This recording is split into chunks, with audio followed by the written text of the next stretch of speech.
At this point in the narrative, another gentleman appeared and walked rapidly down the path towards the man who was talking to Clement. But he waved his hand, and the other remained at a distance.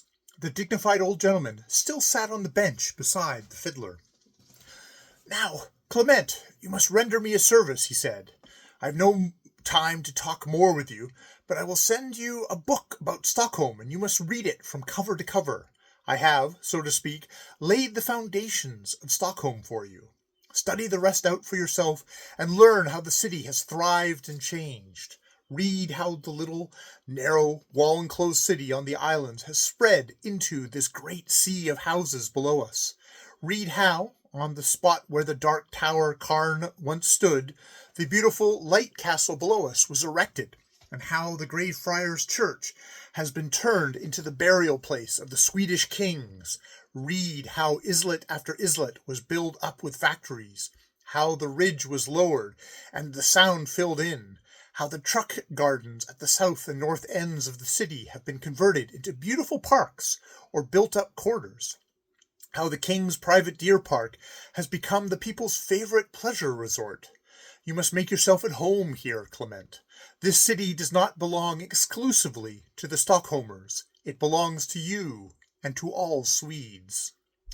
As you read about Stockholm, remember that I have spoken the truth, for the city has the power to draw everyone to it.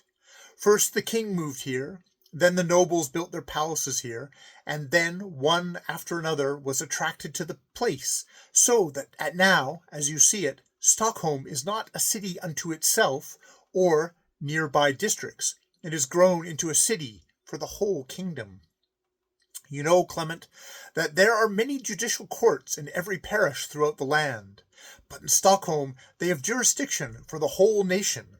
You know that there are judges in every district court in the country, but at Stockholm there is only one court, to which all the others are accountable.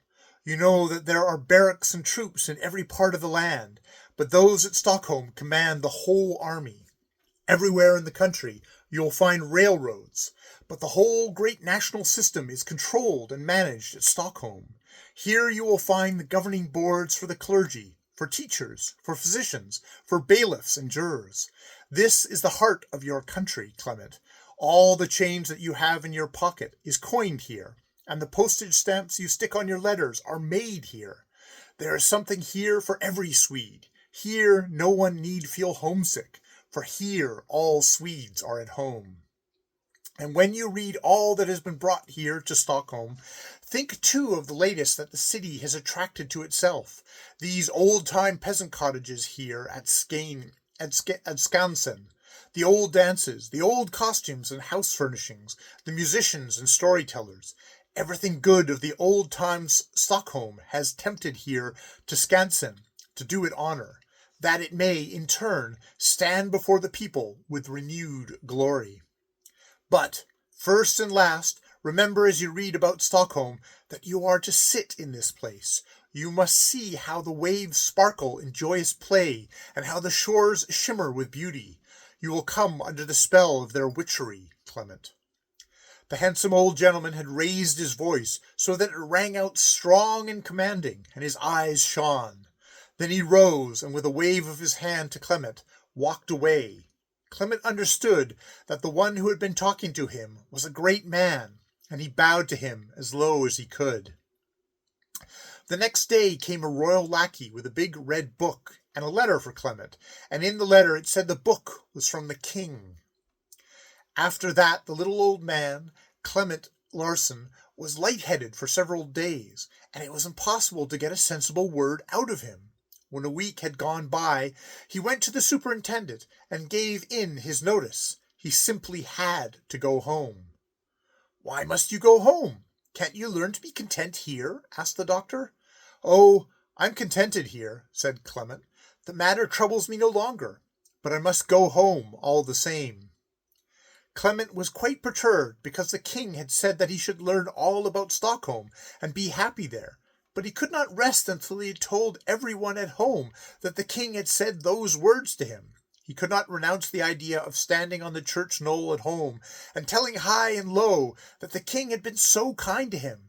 that he had sat beside him on the bench, and had sent him a book, and had taken the time to talk to him, a poor fiddler, for a whole hour, in order to cure him of his homesickness. It was good to relate this to the Laplanders and Decaline peasant girls at Sknsn, but what was that compared to being able to tell of it at home?